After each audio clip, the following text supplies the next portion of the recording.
So, word on the street is that you're looking to buy a house. Is that true? Okay. Well, just wanted to let you know you are in the right place here because that is what we're going to talk about today. It's just things that you should be aware of or steps that it'll take for you to purchase your first house. So let's get that intro going and jump right into this. So the reason why I'm making this video is because real estate was just deemed or redeemed, I'm not sure, a essential activity in North Carolina. So we were given the green light to go ahead and continue with business as usual, which is great. And with that being said, I anticipate that means a lot of people are just going to be entering back into the market. Now, whether it's your first time buying a house or your 10th time buying a house, it's always good just to know the basics and have an idea for the steps you'll need to take, just so you know what to expect along the process or just kind of brush up on what you've done in the past. So I made, as always, a slideshow for this to kind of go along with it. And I want to point out that for the first step is step 1A and 1B. Now those are really interchangeable, and I'll kind of give sides to why it's interchangeable, and you can really pick as you want, but just know those two are not really in a specific order. Now this might take you by surprise, but the first place you're actually going to start is not online looking at houses. It's going to be with a lender. Now, the reason why I say speaking with a lender first is because if you are pre-approved, then you know exactly how much you can afford for the house. A lot of times, well, I don't want to say a lot of times, but I have seen in the past where somebody falls in love with a house and they are ready to make an offer, so they go and speak to the lender that day, only to find out that they are not able to be approved because of their job situation, or they're not able to afford the property itself. And it's really not a fun conversation for anybody involved, and it's really, I guess, sad, or it's not a good situation to fall in love with a house and then find out that you can't afford it. So that's where I say that speaking with a lender first really helps set that expectation for you and allows for you to focus on areas that you can afford. So this way you can find what you want and weed out anything that's just not really an option for you, whether it's because of location or the actual price of the house itself. The other thing too is the lender will start to let you know about different kind of loan options that you have. Now this video is not going to be on loan options, but just know that there's a lot of options available out there for you. So you can do, your normal 20% down. You can do an FHA if it's your first time buying a house, or if you qualify for 3.5% down. If you're a veteran, you might have the ability to take out a VA loan, which is no money down, or same with a USDA loan, depending on the location. I know that all sounds overwhelming, but a lender will give you the option that's the best option available for you. Now, with that being said too, what I like to suggest when it comes to a lender is shopping around and just trying with a few different places.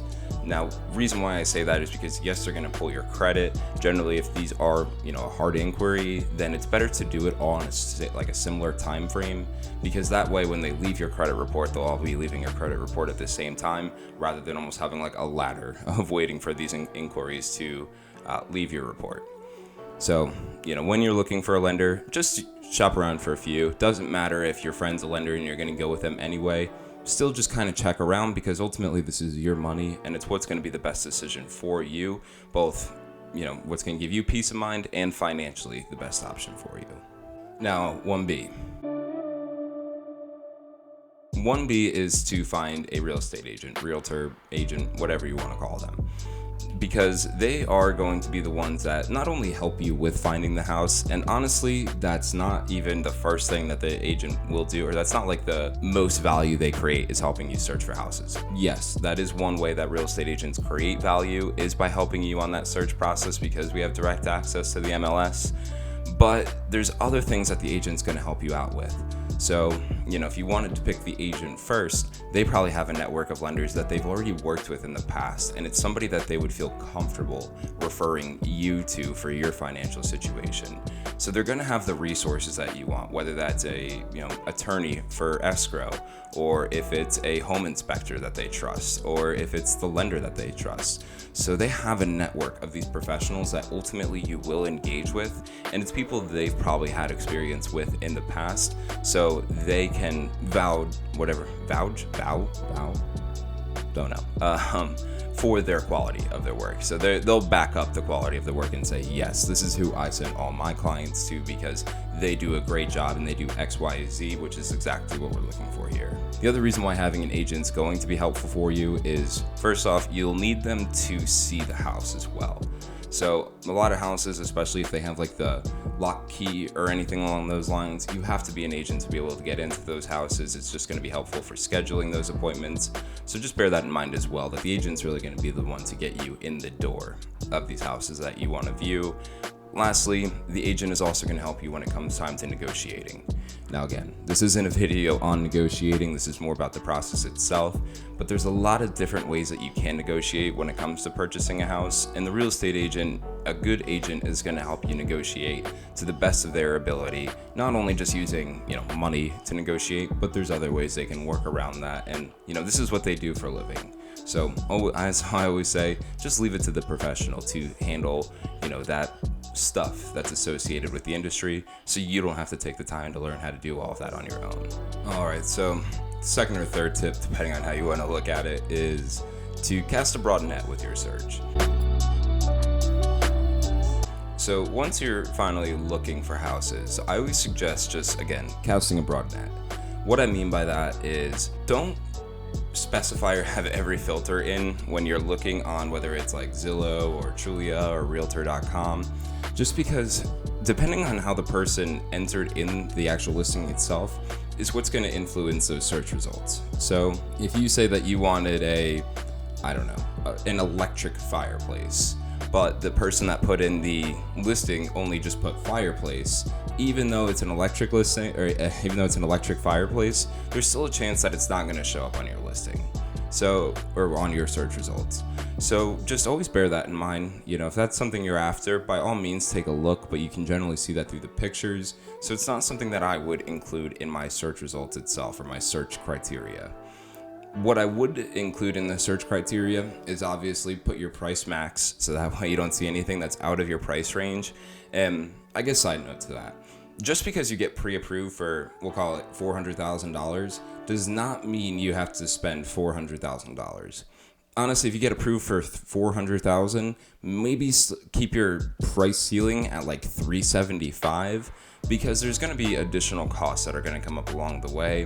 And I'm just a big believer. You guys know me, I'm a finance person. I like numbers and money saving, all that stuff. I don't think you should spread yourself thin like that. And sometimes, you might get over leverage, or you might be able to borrow more than you can really afford. So just keep that in mind. Don't spend it just because it was approved for you. And sorry for that little side note there. But, so the things I would, again, consider for the search results or your search criteria is your price ceiling, so the max amount you'd be willing to pay for a property, and then your location. So if you want a specific place of where you live, specific town, anything like that, put that in there. So basically what it comes down to is just those things that you can't purchase or add on to the house. If you like white cabinets and you have a house that has wood cabinets, don't let that be what steers you away from the house, because you can always change that down the road. If you find a house in your price point, same number of bedrooms, garage, bathrooms, location, all of that stuff, but you don't like the cabinets, don't let that steer you away from buying that house. It could be the house that you end up loving, and again, once you own it, you can make it your own. So I know it's hard when you're looking at houses to kind of see, especially for ones that still have the homeowners furniture in there, their pictures of their family, all of that. It's really hard to imagine yourself in that house because somebody else is living there. Their smell is in the house, their pictures, their whatevers are in there. And so it's hard to kind of imagine yourself in a place like that. But just do your best, try to go through it with a clean slate. Or as you go through it, just say, I could see myself changing this room's paint color, or maybe we'll take out the carpet in this room and put down some laminate, or anything along those lines. But again, I guess the point I'm trying to say is keep a broad search horizon, and then just really look at what's out there available for you and what is the most interesting for you, and kind of have, I would say, 3, maybe 4 of your non-negotiable items. That's kind of my tip when it comes to actually searching for the house. The agent will help you out with this as well. And I kind of feel the responsibility too when I look for houses. If somebody tells me their price range is, at most 350, that doesn't mean I'm looking for houses at 350. Generally, I'll be looking around 300, 325, unless they specifically tell me they want something at 350. Just, again, I don't want to put somebody in a bad financial position. Yes, I would make more money if they buy a house at a higher price point, but ultimately, I'm more concerned about their well-being, and I really just can't help but think about their financial future when I go through these kind of things. So that's my tip for casting the broad net. And next is when you find a few, I guess we're at 3 or 4, again, depending on how we're counting this. So find a few that you like and go see them. So as you see these houses, save them, send them over to your agent that you're working with, just let them know the number, they'll get a time for you to go see that property, and try to do a few in a day. That way, generally I like to do about 3 in a day. I find that any less could just be a waste of time, unless it's like the one you really want. I have no problem showing it, and more for you as the buyer, because it's my job to show you through those houses, so don't worry about me. But if you are only seeing one, you might find yourself just driving back and forth multiple times looking at houses, and that alone can burn you out. So you want to make this a pretty efficient process, and you don't want to become overwhelmed or burned out throughout the entire thing. So try to see, again, I would say 2, 3, maybe 4 houses in one day, but I would not exceed 4. Because on the flip side of that, if you start to see 5, 6 houses in one day, they're all going to run together for you, and you're going to start to combine features of houses, and it's not going to be exactly as you remember. So if you have to, break it up between 3 Saturdays where you see 3 houses each Saturday. And then once you find the one that you like, stick to it. I find that a lot of times what could happen is you find one that you really love, but what you do just out of habit is go home and continue on Zillow searching, and then you find another one you really like, and then another one you really like, and then that list just gets longer and longer, which is going to make it harder for you to make a decision. And ultimately, this is a timely process. It's a whole game of supply and demand, so make sure when you find one you like, stop your search and be ready to move. Which brings us to our next tip, which is be prepared to make an offer quickly. Houses are selling quick these days, and it's something that you just need to be prepared for. If you find a house you love and you say, this is the one, even if it's the first house you've seen, or it's the first house you've seen that day, second house you've seen that day, and you still have a few others planned, if this is the one that you just walk into and fall in love with, put everything else on hold and be ready to write that offer. Reason being is because if you get the offer in soon enough, generally that's going to give you a little bit of an advantage when it comes to negotiating, as well as, again, inventory it goes quick these days, and you just don't want to miss out on these opportunities because it's like, well, we have this other one next Saturday that I kind of wanted to see, but this is the one we love. Forget next Saturday. Let's go ahead and see if we can get an offer in on this one if it's the one that you really want, because we don't want to miss out on this opportunity, and just continue the search. So I know a lot of people, when it comes to things like buying a house, buying a car, even a cell phone, not everybody's quick to make that move. And a lot of times people get like analysis paralysis and they freeze when things actually really start to get in motion. And that's where the agent should also come into play and just kind of be a coach there for you and just say, hey, this is the one you like. We've seen houses, and I always tell people, and I don't have a problem telling people, it's like, I could tell by your reaction walking through this house that this is the one that you really liked. So let's move forward with this one. Or just say, with that being said, maybe this is the one that you should consider moving forward on. I'm never going to feed that answer to anybody. Take as much time as you want. We could see as much as you want, but I'm also there to kind of be the realistic person and say, if you wait any longer, this could be gone. And again, I'm not saying that so I can make my paycheck any sooner or anything like that. I'm really just saying that because I want people to be aware of this could be gone by this afternoon. It could be gone by the time we finish this showing. We don't know that, so you have to be ready to act quickly. Now, fortunately, in today's day and age, a lot of this stuff happens on like DocuSign or Dotloop or websites that allow you to do those online signatures, so you can get those offers over really quickly. But again, just be ready for when that time comes. Now, with that said, there are a few other things to take into consideration. So it's pretty common knowledge for everybody to know about like down payments for houses, and you're going to put as much down as you want to put down for the house. But another thing that comes up is going to be your earnest money and your due diligence fee. Now, if you like, I'll do a quick video one day just going over the differences between the two, but basically what these are is it's just showing you have skin in the game, and it's what you can use to have a competitive offer or an offer that stands out. Because it's money, again, it just really shows your level of interest in this property and that you're willing to put money down basically to have the owner take it off the market while you can do your due diligence, run your inspections, appraisals, all of that good stuff. And so these are really important things, but again, it's not something I'm going to take a deep dive into today. Maybe I will in the future so you can be aware of them. But this is a cost that you're going to have to pay for out of pocket, but really just understand that it's what's going to help make your offer competitive, or one of the many ways to help make your offer competitive. The second thing to consider is going to be the closing costs. As a buyer, there are certain closing costs that you'll have to go over, and I'll make a slide at the end of this video, just put it up there while the music finishes playing, just of some things to keep in mind. Now, there's no set amount for how much you're gonna have to pay in closing costs, but a general rule of thumb is about 2 to 5% of the purchase price of the house. So bear that in mind. It's not cheap to buy a house, and these are things that you're gonna have to consider. Now, when it comes to things like inspections, you don't have to do certain inspections. Hold on, I'm getting a phone call. Sorry about that, duty calls. But when it comes to inspections, these aren't things that you always have to pay for, but I'll be honest, you really should get an inspection done, because this is your opportunity to uncover any faults in the house, things that you don't want to be discovered 3 years down the line from now, and all of a sudden, you realize that the HVAC system is really old and needs to be completely redone, or the roof is old, or the house is shifting in places, and the foundation's all messed up on the property.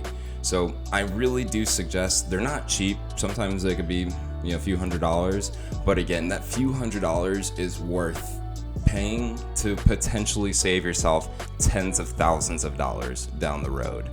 So again, I'll pop up a list with closing costs so what kind of what they are, but again, just kind of think maybe 2 to 5% of your purchase price when it comes to closing costs. And then next is just going to be your time frames.